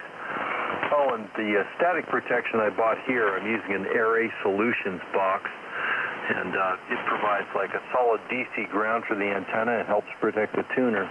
But when there's lightning, I actually go outside and disconnect the tuner from the wire altogether, because I don't want my AH4 to go boom. There you go. Yeah, roger that. I've been curious about those end-fed antennas like that. I'd like to get me one. I'd probably go the cheaper route and get, just kind of the one with the balun or unun or whatever you call it. That you just hook your coax to and use the tuner inside on. But yeah, those that's got the actual tuner, out there at the bottom of the antenna, I've heard a lot of good things about them. People people like them. They say they work good. I was going to say, if you get your hands on the AH4 tuner or another remote tuner like will work with your Yaesu, the way to go is tune out at the feed point. And you don't have to use an end-fed wire either. You can make a big delta loop or a big square loop, or you can do a lot of stuff. You can build big balanced antennas and feed it with a tuner directly as well. And the efficiency is much higher because there's no giant amount of SWR in your feed line. My feed line's about 60 feet long, and I was getting a bunch of loss apparently before. Now I was also using old coax. This is brand new RG213 feeding the tuner. But having the tuner at the feed point's really good, but you don't have to use an end-fed wire. You can put up a loop or whatever you can fit on your property. But if it is something like a wire or something else that's low, it really pays a lot to put a big ground field in to work it against. If you don't have a good counterpoise, it will not work properly. Over. I got you. Now, when you hook that thing up, do you have to run like a tie into the tuner plug on the radio and run it out there to that box too, or how does that work? Yes, it has a 4-conductor control line. It has a 4-conductor control line, and I bought some Belden number 18 wire, and it's a 5-conductor line. It's got a full shield with a 5th ground line. It's grounded at the shack side, and then on the tuner side, I have a pretty decent length of the original control line. I put some snap-on ferrites on that close to the tuner to keep the RF from getting into it. And then the rest of it is the shielded Belden 60 feet back to the back of the rig. Over. Okay, I got you. That makes sense. I was curious how that worked. I figured that's how it did, but I wasn't 100% sure. But yeah, I actually watched a video that the Smoking 8 put out about those today, actually. That's what he said. You can run an end-fed or you can random wire, just about anything into it, and I say it works good. Now, antenna-wise, I've got this off-center fed dipole. It's just, it's flat, all the way across it. I think it's like 70, maybe it's 86 foot on the long leg, and then like 33 or something like that on the short side, and it's basically flat. On the long end, it's not pulled tight. I run out of real estate, and it needs about 5 more feet of slack pulled. Maybe not 5, probably about 3.5 to 4 more feet of slack pulled, to get the line or the wire tight. But it's flat. I know about the Invis and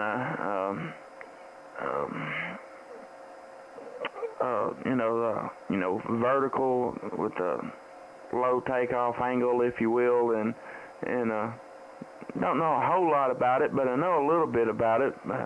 What is the best configuration for an antenna for DXing? That's a loaded question. You want a low angle of radiation.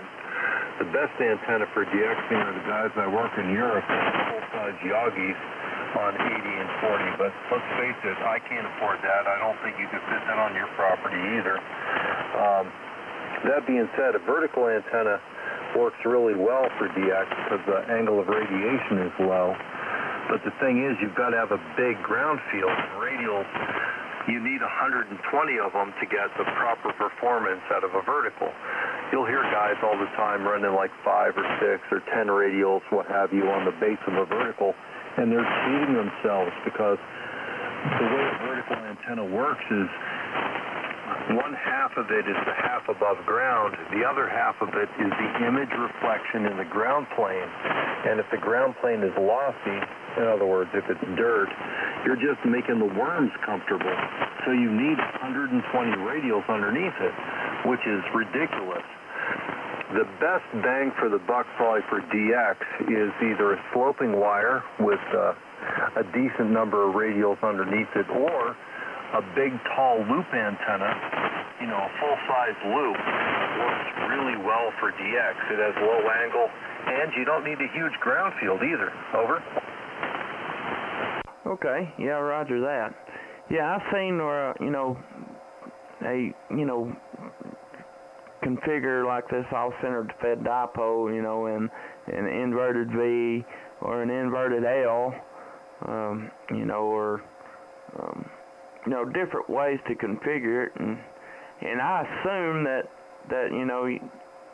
configuring it different ways, you get different results from the antenna. And I don't know, just like I said, I've got it flat at about 25 to 30 feet in the air, and just curious if I configure the thing a different way and improve my takeoff angle, if you will, and get better DXs, which I have no problem. This thing, it's a beast. Even working at winter field day, I think there's like 3 or 4 times that I had to call over twice. I could call into a pile up of 20 operators, and if I wasn't the first one called back, I'd be the second one.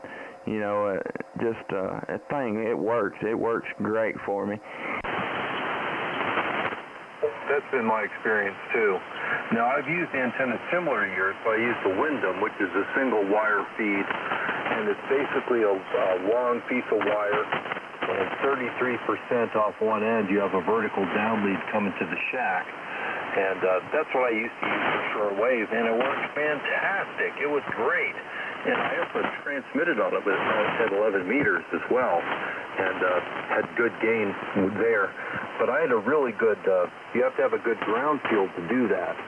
The other thing, too, is that, 25 feet is very low. That's very low for DXing. It's great for regional stuff like what we're doing right now, but for working long distance, it's certainly not the best thing. If you can get the antenna higher in the air, just running a L wire that's up higher than what you have now, worked against the good ground, would really get out well. Okay, yeah, that's another thing I've heard too, that the higher I can get this thing, the better it's going to perform. I got a buddy that's got one that's it's at like 70 feet in the air, almost optimum, height, and or no, not really almost optimum, but it's 70 foot's a lot better than 20 and or 25, and he swears by his. He has real good luck out of his. My problem is I've got short, bushy trees at my place, and I'm renting this property, and it's got 2 short, bushy trees. I got one in the backyard and one in the side yard, and there is bigger trees, but I'd have to use like a 100-foot run of coax to be able to get it into them trees. Now, if I could do that, then I could probably get the thing up 50 or 60 foot. I'd have to take something to get it up that high, because I don't know how well I could do with my little slingshot slinging a little 1.5 ounce fishing weight up there to get the rope up that high, but I'd have to get creative to get it up that high, and then, like I said, I'd have to use like a 100-foot or maybe more run of coax to get it. Then you have to convince the XYL to let you buy that much coax that's low loss, because you need good coax to do that. You can't use like RG8X. You're going to need to use like RG213 or LMR 400, especially if you want to work the higher bands like 10 meters. You need low loss. But it would work better. The higher is better, man, for sure. I'm lucky where I'm at. I can run the full 90-foot piece of wire, and that's as much as I can fit on my property. I'm not renting now, thank goodness, which is why I went nuts with the ground system and all. But I've rented in the past, and the way I looked at it was I could put as much stuff in the ground as I wanted because that wouldn't affect anything, and the landlord didn't care. And I ran up to 300-foot long wires for receiving stuff and worked them against my killer ground field with great results, I might add. It was really nice, but yeah, I understand the problem of trying to put something up high in the air. I can't afford to put in like telephone poles and stuff to put in big vertical support. The other thing too is if it's low, you can try using a big loop antenna, as big a diameter as possible, and putting a tuner at the feed point of that, and that would work well too. Over. Yeah, I've thought about trying something like that as well. I've heard a lot of good about a loop antenna. I've heard receiving that they're great. It's hard to beat them. They're real quiet as far as noise and everything, and I've not really heard a whole lot about transmitting on them, but I know, listening on them, they're hard to beat. Well, I've talked to guys that use them. They're really good for regional stuff, and they get some TX2. Mostly, if they're low, they're cloud burners. Like any other antenna, they work better when they're really high in the air. But let's face it, you can put like a gigantic loop really freaking high in the air. That's why I kind of like delta loops. If you have like one tall tree, you can put the apex of the delta at the top of the tree and then feed it at the bottom corner, and Bob's your uncle, you're getting out. And at low angle too. Over. I got you. Yeah, that's something I have to look into. I got a big, I forget the numbers on it now. It's a Cushcraft, one of the first big 4-element Yagis that they come out with back in the 70s. I can't think of the numbers on it now, but it's a 4-element for 20, 15, and 10, and it was given to me. The only thing is all the hardware on it is rusted. Back when the antenna was made, before Cushcraft started using stainless steel hardware, so I had to go back in and buy all new clamps for it, all new brackets and everything, because in order to get it where I could haul it, I had to, take it apart. I numbered everything real good when I took it apart, but now I just have to replace all the hardware on it, and that thing is like 30 foot wide by I think 20 or 25 foot long. So it takes up some real estate, and then in order to use it, I'd have to just about have to have a tower and a rotor for sure, a rotator, and it's just renting a property. It's not an investment I'm willing to make here, especially being hopefully be buying a house here within the next year or so. Well, yeah, when you get a house, then you definitely have to put that thing up in the air. I had a chance to just try one of those in the last couple of weeks. I have a friend, a good friend, my best friend really, he's a ham, and he had a 7300 I wanted to try, so I went to his house, and I heard this guy in the Caribbean calling, so I called him, and I got like a 5.7 from him, I got a decent report, and my friend was amazed I was able to raise him because he wasn't that strong on the receiver.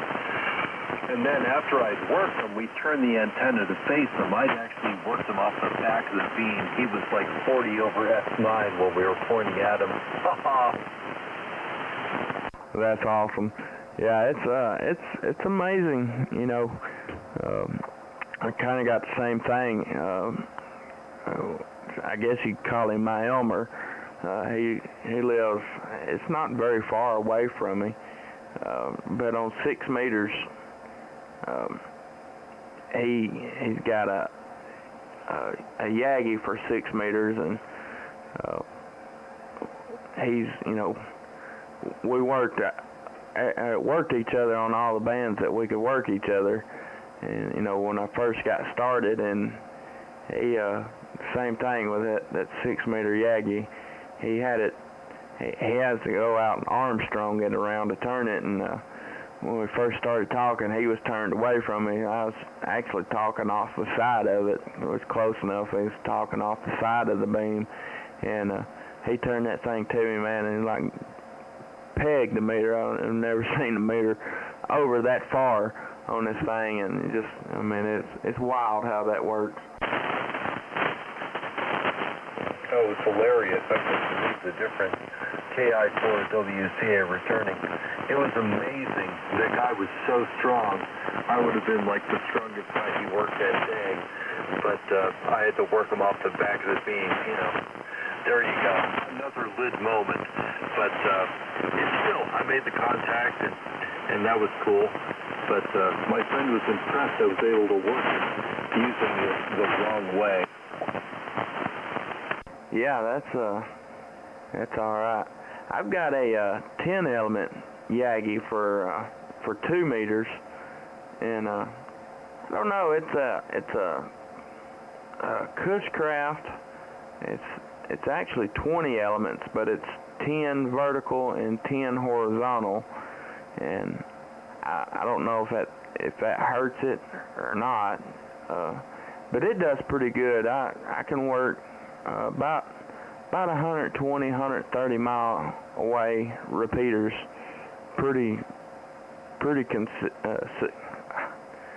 can't even talk, pretty consistently, 120, 130 miles on that thing. So, I mean, it does a pretty good job for me. Like I said, I've got pretty decent elevation right here. I think I'm in like a little magical spot, if you will. It's HF, 2 meters. Everything I've put up out here, it's done very good for me. When I finally do move, I'm gonna have to make sure I'm on top of a big hill, because if I'm not, I'm gonna be pretty depressed at what I've had here, and if it's not as good at the next place. Kilo 4 Lima Echo November from KI4 WCA. Oh yeah, trust me, when I bought this house, I walked around the property with the radio and checked it out, and I got up and looked around to see how far I could see in what direction. And I've got a 360-degree view at VHF and HF as well. So from here, I can work Kentucky, Tennessee, Georgia, South Carolina on 2 meters, and HF is fantastic as well. And I've gotten into Ohio as well on 2 meters, but that uses Tropo, and I can get deep into South Carolina. I think my record is a bit over 200 miles from the base here. Now, because I live in the mountains, I can drive up to the 6,000-foot level on the Parkway, and I drove up there with my homebrew 3-element quad antenna. You know, that's a driven element, a big reflector, and a director. Just 3 elements, but square. And I turned it so it was vertically polarized, and using 10 watts, I worked Wilmington. I worked it from here in western North Carolina. How do you like that? I lost my foot switch. Yeah, that's awesome. That is cool. I wanted to buy me I like to build one, but just like to get one of them, like a portable, one of them little handheld Yagis like that, you know, like they work the satellites with. I think them's cool. I like to get me one. But yeah, that's awesome. I think my best contact so far on 2 meters is like 386 miles from here to man, I forgot where it is. It's in Arkansas. I can't even think of the town's name now. It's 386 miles for me, and man, I thought I was doing a real good job. And to show you what elevation has to do with it, there's a guy, he's right at 200 miles, or 130 or 140 miles away from me over in Georgia on Lookout Mountain. He's sitting at 2,000 feet of elevation. He worked the same guy that I did. Me and him, we, found each other, and we was talking, making contacts with each other. And he worked that same guy. He stepped out in the yard with an HT and worked that same station in Arkansas on a HT. It's 386 miles from me, and so it's like 450 miles. Let me pull that up. I forget. It's going to drive me crazy that I can't remember the name of that town. Oh, that's okay. When there's ducting and stuff, like guys in the Midwest can work incredible distances, and I've seen guys in Europe working ridiculous distances over the ocean with HTs. Ducting is a real thing, and sometimes the duct forms between Hawaii and the West Coast, and you can work it on 2 meters, and you can walk up and down like the mountain on the side of the shore with an HT and work incredible distances. So it's very cool. I'm pretty sure your record is a little bit further than my distance to Wilmington, by the way. I also worked in Myrtle Beach, but Myrtle Beach is close. Over. Yeah, roger that. That's still a pretty good haul. Let's see, I forgot that I was trying to look for that contact, and I forgot it was before I got my vanity call sign. So,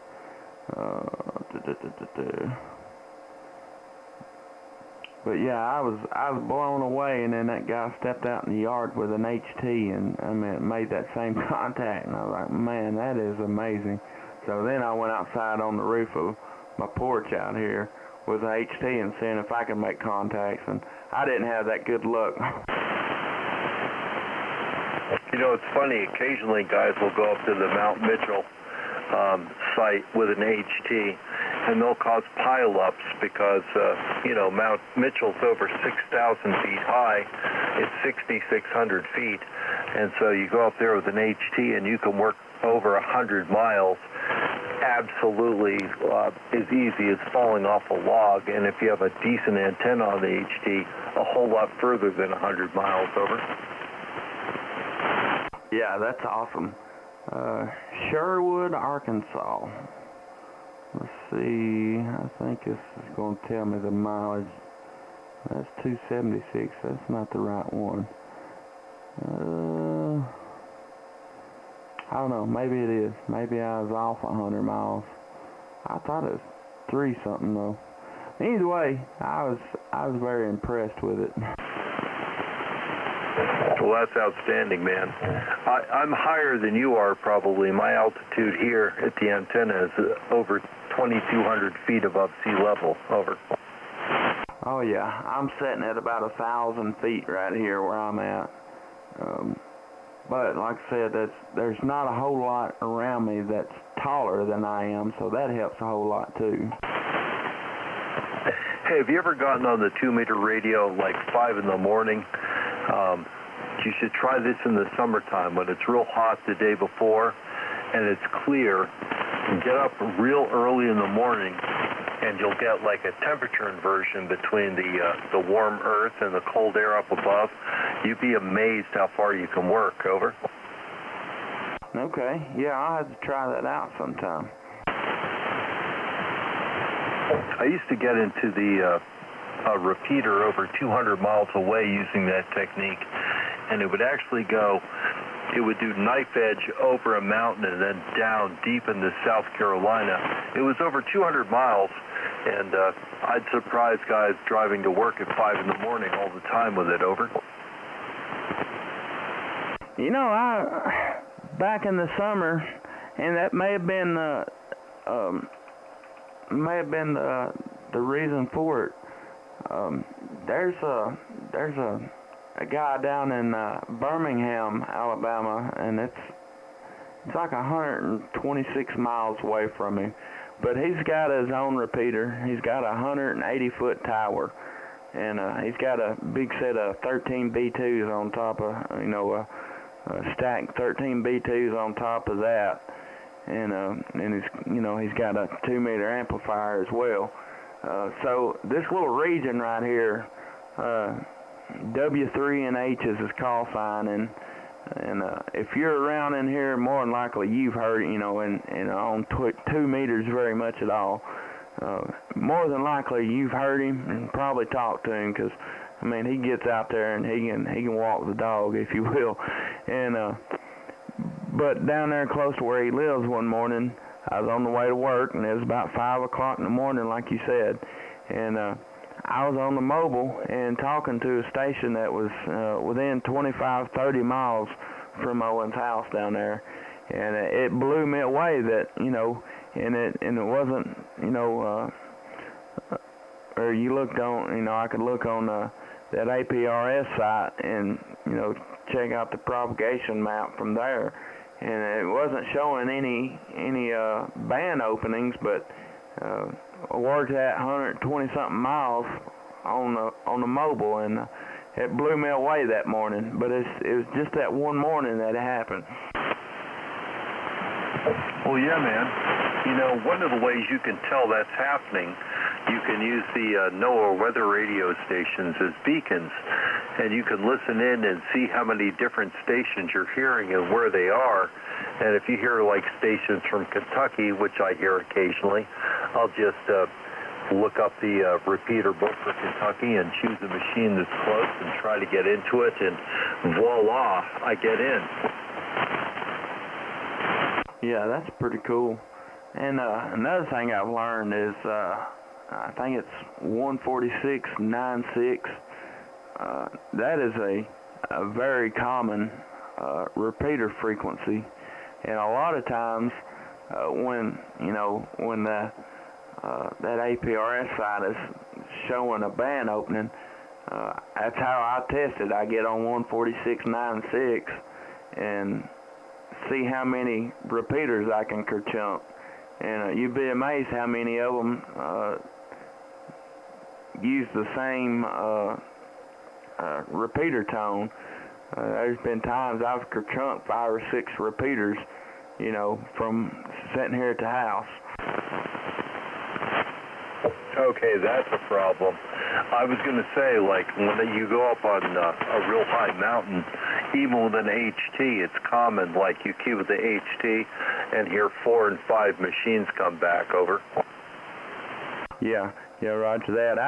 I get on there and, and start calling, throwing my call sign out there, and, listening for people and talk to them, and just seeing where they're at, there's a, I think it's 146.700 is actually I forget what the frequency is. I'm tired, about half asleep now, so I might could remember it if my brain wasn't dead, but yeah, it's a pretty common repeater frequency, and 114 is a pretty common repeater tone, so yeah, there's times I've talked down into Mississippi and then up into Kentucky before on talking to 2 different people on the same repeater on the same frequency, but on different repeaters. I've heard in the Great Plains, like Nebraska, Iowa, and stuff, that the same thing happens, and at certain times you can talk 200 and 300 miles with an HT, no problem at all. Man, that's just wild. That's wild. Well, Michael, I believe I'm going to go ahead and shut this thing down for the night. It's 11:38 local time, and if that rain don't come in here, I'm going to have to work tomorrow, and I'm going to be tired. But I've enjoyed the QSO, really enjoyed it. Appreciate you coming back to me, and hopefully we can catch up again another night. I hope so too, Justin. I really enjoyed working you, and it was fun seeing my station getting into yours, as it were, over the internet. So thank you very much for that. KI4WCA saying 73, and I really do hope to work you again sometime soon. From your friend in Asheville, KI4WCA. Good night, Justin. All right, Michael. Well, you can like and subscribe to my YouTube channel. Click on that bell, and that thing will let you know anytime I go live, and you can stop right on in here and join us. And I'd love to have you back in here. But it's good talking to you, good meeting you, and look forward to working you again. It's Kilo India 4, Whiskey Charlie Alpha, and Kilo 4, Lima Echo November. Hope you have a good rest of the evening, and I'll say 7-3 to you. 73, Justin. Thank you very much. And this is K4LEN, and I am going to shut her down for the night. All right, all my YouTube people, thanks for stopping by, checking the video out, and we'll be back out here again tomorrow night and see if we can't make some more contacts. It's K4LEN, shutting her down for the night. Good night, God.